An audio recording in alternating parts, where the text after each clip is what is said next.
Humanity's rise to prominence across the galaxy wasn't built on military might or conquest, but on the firm belief that war, while often inevitable in the history of lesser species, was a failure of the highest order.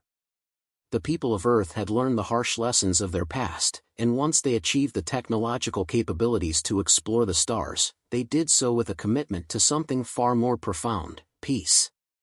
They didn't conquer worlds, they brokered alliances, negotiated ceasefires, and mediated disputes between species at war. They didn't seek power for the sake of power, they sought understanding, a bond between civilizations that transcended aggression.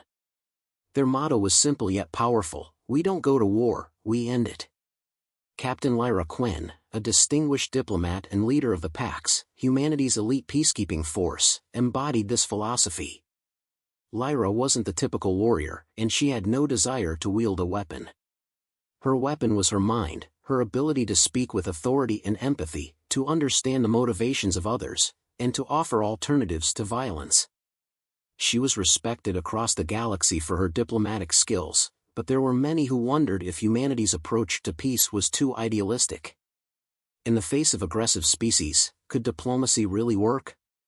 One of Lyra's most recent assignments had brought her to the Glacia system, a volatile region of space where two warring factions, the Volmari and the Xiphons, had been in a bloody conflict for decades. The war between the two species had left countless worlds in ruin, and a ceasefire was nowhere in sight. The Xiphons, known for their brutal and militaristic nature, had claimed a large swath of the system, while the Volmari, a more pacifist but fiercely proud species, had been fighting back, desperate to preserve their homes. Lyra had been assigned to broker peace talks. It was a daunting task, if not an impossible one. The Xiphons were notorious for their unwillingness to negotiate, believing that only total domination could bring peace. The Volmari, though more open to diplomacy, had become increasingly distrustful of outsiders, believing that no one could truly understand their suffering. Both factions viewed humanity with skepticism. The Xiphons saw them as weaklings, idealists who had never truly been tested in battle, while the Volmari viewed them as untrustworthy outsiders, more concerned with their own gains than with resolving the conflict. Lyra's mission was clear: she had to somehow convince both sides to come to the table and end the conflict, without resorting to force. But the tension in the air was palpable, and the risk of failure hung over her like a dark cloud. When Lyra arrived on Glacia 4, a neutral planet selected as the site of the peace talks, she was greeted by a host of both Volmari and Xiphon leaders, each one carrying the weight of their people's suffering and anger. The Volmari representative, Eris Vale, was a woman with striking blue skin and eyes that shimmered like the ocean, a reflection of her species' connection to water. Her posture was stiff, as if trying to remain calm in the face of overwhelming grief. The Xiphon delegate, General Crethar, was the complete opposite: tall, imposing, his skin a deep crimson hue, and his eyes burning with contempt for the proceedings. Crethar's people had never been defeated in battle, and he saw peace talks as a weakness.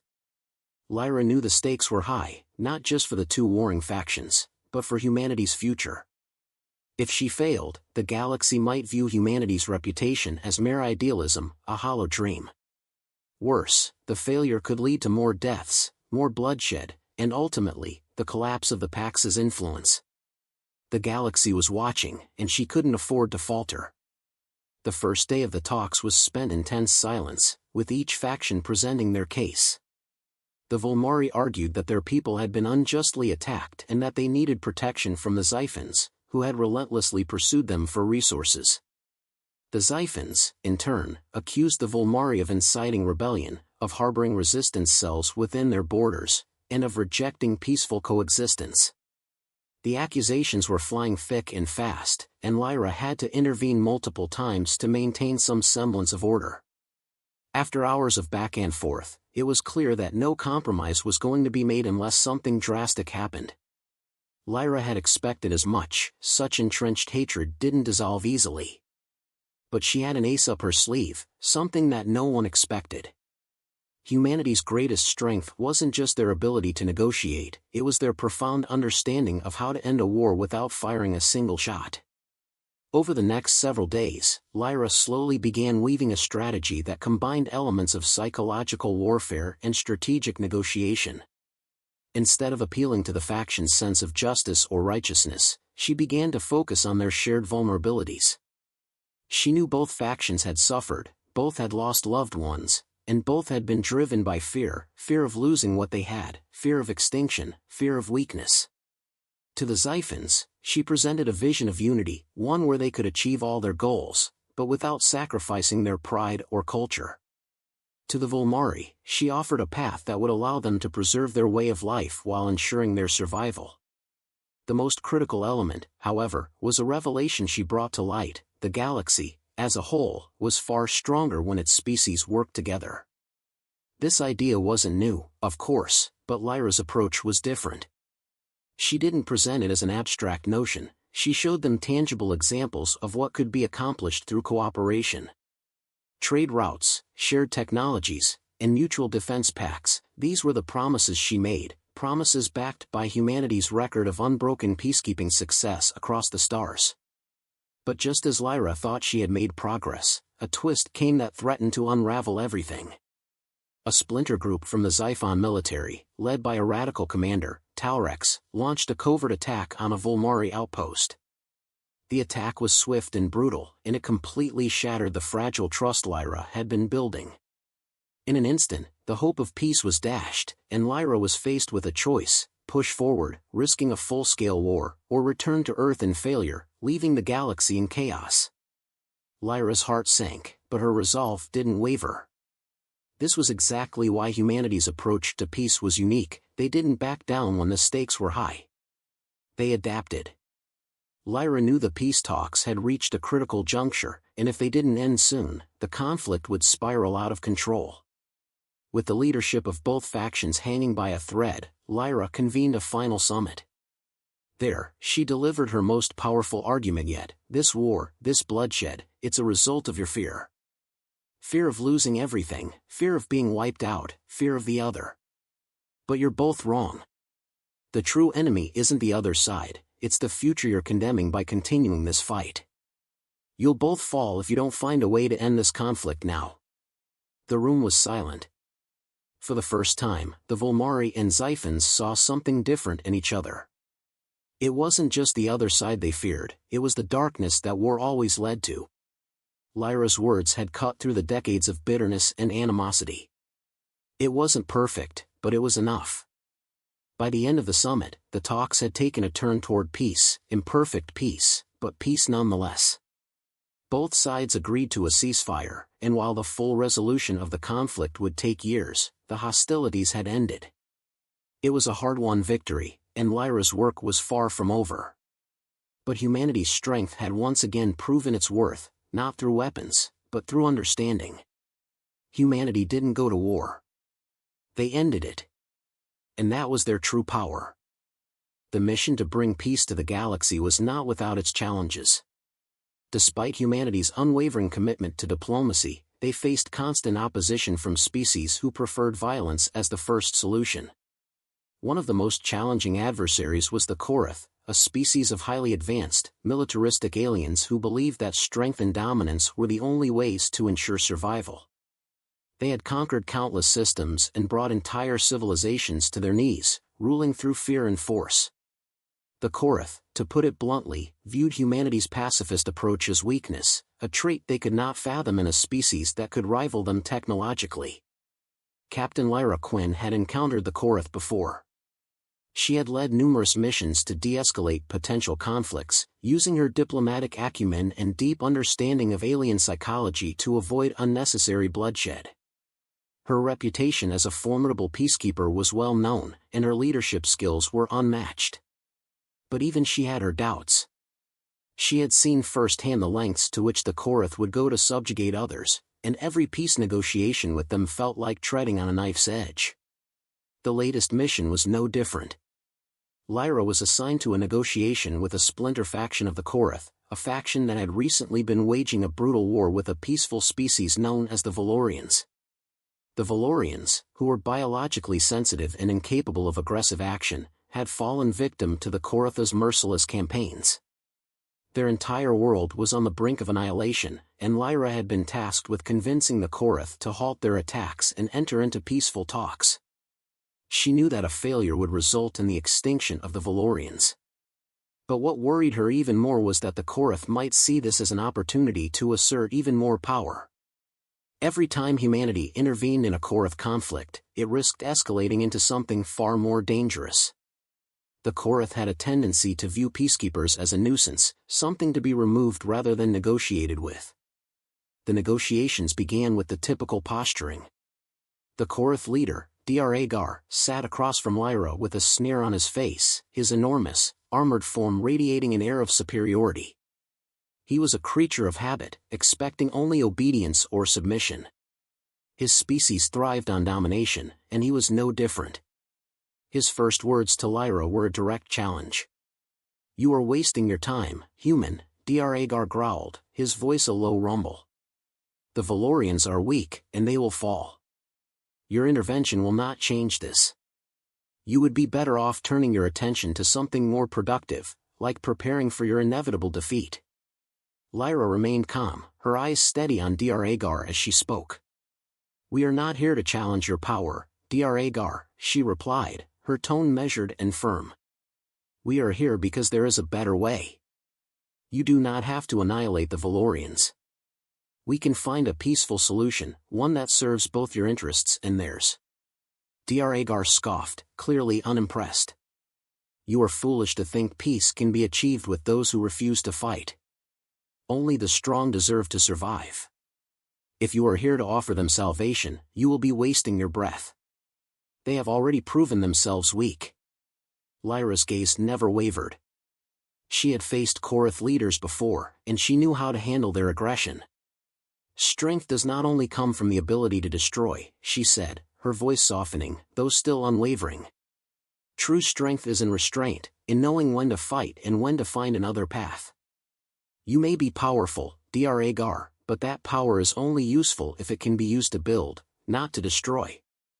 You are greater than this." Dr's expression shifted, his eyes narrowing, but Lyra did not flinch. She was in uncharted territory, and she knew it. The Korath were a species that thrived on fear, but Lyra understood something about fear that many did not. Fear could be used as a tool, but only if you knew how to turn it against its source. At that moment, a sudden communication came through to Lyra's console. It was an encrypted message, one only meant for her eyes. As she glanced at the screen, her heart sank. The message was from one of her intelligence operatives. It revealed something she had feared. The Korath had not only planned to destroy the Valorians but were also preparing a massive fleet to invade several other systems, including human colonies, under the guise of stabilizing the galaxy. The implications of this were grave. If Lyra did not succeed in stopping the Korath, humanity could very well be at war with the most dangerous military power in the galaxy. She had always believed in the strength of diplomacy, but the truth was that the Korath were not interested in peace. They had no intention of stopping.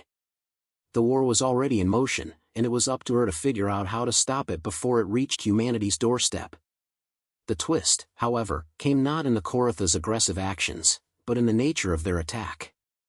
The Korath had a unique weapon, one that did not rely on brute force, but on a psychological warfare technique so sophisticated that it could cause even the strongest minds to break. The Korath had developed a method of inducing extreme fear and confusion in their enemies, creating hallucinations and illusions so vivid that they could paralyze an entire fleet before a single shot was fired. The weapon was capable of affecting an entire system of planets at once, causing widespread panic, confusion, and chaos. Lyra knew that this weapon was the key. The Korath had never used it on a species as mentally resilient as humanity before. They had underestimated humanity's strength, their unyielding spirit, their ability to resist fear and manipulation. Lyra had to find a way to turn the tables, to show the Korath that their greatest weapon was, in fact, their weakness. But how could she do that? Time was running out. The Korath were already moving their forces into position. The Valorians were on the brink of collapse, and the galaxy itself stood on the precipice of all-out war. The solution would have to come from within, from understanding the enemy not just as a military force, but as a culture. Lyra had to get inside their minds, understand their motivations, and use that knowledge to undermine their plans. As she prepared to confront Dr. Agar once more, a realization dawned on her. The Korath had built their empire on fear, but they had never encountered a species that could stand unshaken in the face of it. Humanity had the power to break the chains of their fear, to show the Korath that true strength lay not in domination, but in unity and peace. It was time to make them understand, humanity didn't go to war. They ended it. The stage was set for the greatest diplomatic battle the galaxy had ever seen. As tensions between humanity and the Korath escalated, the Galactic Peace Council called upon Captain Lyra Quinn and her peacekeeping crew to negotiate a high-stakes treaty, one that could either end the looming war or trigger a catastrophic conflict that would engulf multiple star systems. The council was divided on how to approach the Korath. Some argued for a more aggressive stance, showing them that humanity could stand its ground, while others insisted that any form of escalation would play into the Korath's hands, giving them the war they craved. But Captain Quinn was certain, the key to defeating the Korath wasn't through force, it was through understanding. Lyra had spent years working with dozens of alien species, each with their own set of values, cultures, and histories. She had become a symbol of hope for those who believed peace was still achievable. The problem, however, was that her efforts were continually undermined by the persistent warmongering of the Korath. They had never respected humanity's attempts at diplomacy. They saw it as a sign of weakness, something to exploit. Every treaty, every peace conference, ended in failure, and the Korath used each failure to strengthen their position, making demands that humanity could not afford to meet. This time, Lyra and her crew had a secret weapon, an intelligence report that revealed something unexpected. The Korath were not as united as they appeared. Beneath the surface of their seemingly invincible military might, there was a growing schism.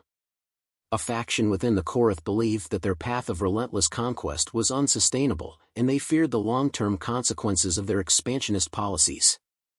This faction, though small, was growing in influence and could potentially be swayed to support a peace agreement with humanity. However, they needed proof that humanity was not the helpless species the Korath thought them to be. Captain Quinn's task was clear: expose this rift and use it to her advantage. If she could persuade the more moderate faction within the Korath to break away from the warmongers, she could convince them that a peaceful solution was the only way forward. But the stakes were high. Any misstep could lead to all-out war. Lyra knew that the Korath would never accept any peace agreement unless they believed it was their idea in the first place. She had to outmaneuver them on a political and psychological level, while maintaining the firm resolve of someone who had never fired a weapon in her life. As the negotiations began, it quickly became clear just how precarious the situation was. The Korath delegation, led by their supreme commander, Krax, was arrogantly dismissive of humanity's presence. Krax had a reputation for ruthlessness and an unshakable belief in the superiority of the Korath military. He had no interest in diplomacy, viewing it as an unnecessary delay before he could expand his empire further. To him, humanity was a minor nuisance, an obstacle to be eliminated if they didn't submit. Lyra, however, was undeterred. She presented a series of facts and projections, showing the Korath that their imperial ambitions were not only unsustainable but would lead to their eventual downfall. She highlighted the growing resistance movements in their conquered territories, the weakening of their supply chains, and the increasing strain on their military resources. She even pointed out the rise of internal political factions, like the one that sought peace, which could destabilize the Korath's entire empire. But it was when Lyra revealed something no one expected that the atmosphere shifted. She brought forth evidence that the Korath were secretly suffering from a deep ecological crisis on their homeworld, one that threatened their long-term survival. The overexploitation of resources, combined with their expansionist policies, had triggered a slow but steady collapse of their planet's biosphere. If the Korath didn't find a solution soon, their species could face extinction. This revelation hit Krax hard. He had been so focused on domination and power that he had failed to see the long-term consequences of his actions. For the first time, the Supreme Commander was confronted with a reality that he couldn't ignore: his empire was on the brink of self-destruction. But the Korath were a proud people, and admitting weakness was not something they were willing to do easily. They needed to save face, to appear as though they were not conceding anything in this negotiation. Captain Quinn understood this, and she seized the opportunity to turn the tables. Instead of demanding immediate concessions, she offered a way out for the Korath. She proposed a mutual partnership, a joint effort between humanity and the Korath to solve their respective problems. She offered to share Earth's advanced ecological technologies, which could help the Korath heal their homeworld and stabilize their environmental crisis. In exchange, humanity would receive access to Korath military technology, nothing that would tip the balance of power, but enough to ensure humanity's security. It was a risky gambit. If Krax refused, war would be inevitable. But if he accepted, humanity would gain a powerful ally in the Korath, and the galaxy would be a safer place. It was the ultimate test of Lyra's belief in the power of diplomacy. For what felt like an eternity, Krax remained silent, his gaze locked on Lyra. The tension was unbearable, and everyone in the room could feel the weight of history hanging in the balance. Then, in a move that shocked everyone, Krax stood up. His voice, though still firm, lacked the usual venom. "I am not a fool, Captain Quinn," he said, his tone almost begrudging. Perhaps your kind has something to offer after all." It wasn't the full victory Lyra had hoped for, but it was enough. The peace process had been set into motion. The Korath had agreed to a provisional ceasefire, pending further negotiations on a joint ecological and technological initiative. The path to peace was still fraught with challenges, but humanity had once again proven that it was possible to end a war without ever having to fire a shot. As the negotiations concluded, Lyra stood before her crew, knowing that the hardest part was still ahead. The peace she had brokered wasn't guaranteed to last. There would be factions within the Korath who would resist, and there would be others who would see the treaty as a betrayal. But for the first time in history, humanity had shown the galaxy that peace was not just a dream, it was a powerful weapon, one that could change the fate of entire civilizations. The peace negotiations reached a critical juncture when an unexpected move from the Korath flipped everything on its head. In the middle of the delicate talks, a rogue faction of Korath soldiers, operating independently of the ruling council, launched a brutal attack on one of humanity's key colonies, Elysium 9. This was no minor skirmish, it was an all-out assault, designed to send a clear message: no matter how peaceful humanity was, they would not be left alone. The Korath wanted war, and they were willing to destroy anything standing in their way. Captain Lyra Quinn, who had long upheld humanity's ethos of ending conflict, now found herself in an unimaginable position. The treaty she had worked tirelessly to forge, one that could have ended centuries of war across the galaxy, was at risk of unraveling. And the worst part? The attack on Elysium 9 was timed so precisely that it would appear to the other factions as though humanity had been caught in a vulnerable moment, perhaps ready to buckle under pressure. The Korath, with their military might, could now easily sway the rest of the galaxy's powers to believe humanity was incapable of peace.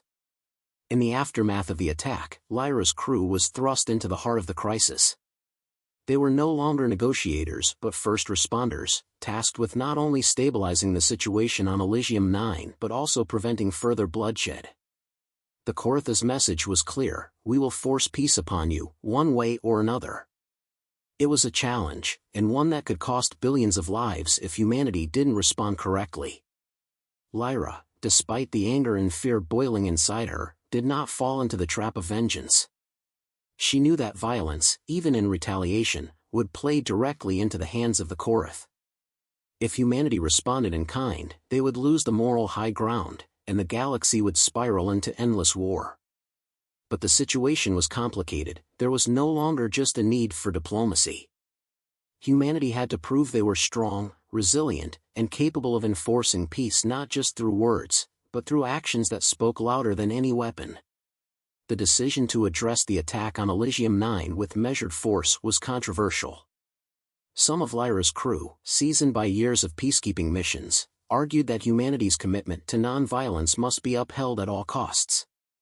But Lyra, reflecting on everything she had learned from countless negotiations, understood that this was not simply a matter of moral high ground, it was about survival. The galaxy was watching. Humanity couldn't afford to let the Korath define the rules of engagement. A symbol had to be made, and it had to be one of strength that didn't resort to barbarism. The crew of the Pax Seraph, the peacekeeping flagship under Lyra's command, was divided in their approach. Some favored a strategic counteroffensive, sending a clear message to the Korath that humanity would not be an easy target. Others, more idealistic, believed in a countermeasures approach, aiming to use technology and non-lethal deterrence to subdue the Korath forces without further escalation. As Lyra wrestled with these choices, a strange message from a high-ranking Korath official appeared on the Pax Seraph's communication grid. It wasn't a threat or a demand for surrender, instead, it was a cryptic message that seemed to acknowledge humanity's resolve. It read, "We do not desire the end. We seek to force you into becoming what you have always resisted. Yield, or we will make you." This unsettling message sent shockwaves through Lyra's crew. The Korath were not merely trying to provoke a response, they were trying to break humanity's spirit, to force them to violate their own principles and abandon their ideals of peace. They wanted humanity to become like them, cold, ruthless, and unyielding in their pursuit of dominance. This twisted reflection of humanity's own values struck at the heart of everything Lyra stood for. She realized that the Korath weren't just waging war, they were waging an ideological war, one that targeted humanity's soul. Lyra's strategy shifted. She couldn't allow herself to fall into the trap the Korath had set. Instead of responding to violence with violence, she would give them something even more powerful, the truth. Humanity's strength was not in their ability to fight, but in their refusal to give in to hatred. They would fight for peace, not with weapons, but with the force of their unwavering principles. She would prove to the galaxy that humanity was capable of something the Korath could never achieve, peace by choice, not by force. The response was swift and calculated. Lyra addressed the galaxy's leaders directly, broadcasting a message that echoed across the stars. She explained that humanity's commitment to peace wasn't rooted in weakness but in strength. She spoke of the resilience of the human spirit, the ability to rise above hatred and destruction. She also unveiled a surprising detail: the Korath had been the ones to instigate the conflict, not humanity. The attack on Elysium 9, though devastating, had only been the latest in a series of provocations by the Korath. This was no longer a matter of diplomacy, it was a matter of truth. Humanity was not a species to be underestimated. Their strength lay not in their ability to wage war but in their ability to end it, even when it seemed impossible. Lyra's message was a declaration: humanity would not be drawn into the Korath's game of violence. Instead, they would expose the Korath's true nature to the galaxy and show that peace, when pursued with courage and conviction, could overcome the most brutal of enemies. The twist, however, was that the Korath, in their hubris, had underestimated humanity's resolve. They believed that humanity would buckle, that they would fight back in anger and fear, becoming exactly what the Korath had hoped for. But they didn't understand what it meant to be human, not just in terms of survival, but in terms of spirit. The galaxy watched in awe as humanity, instead of falling into chaos, united to resist the Korath's influence. In the face of overwhelming odds, humanity proved that their greatest strength was not their military, but their refusal to be broken by the forces of violence and tyranny. The peace would endure, but it would not be without sacrifice. The Korath would not go quietly into the night, but humanity's resolve would remain unshaken. And so, the message was sent. The fight was not over, but it had shifted from one of violence to one of survival, and humanity would show the galaxy that it was more than capable of ending wars, not starting them.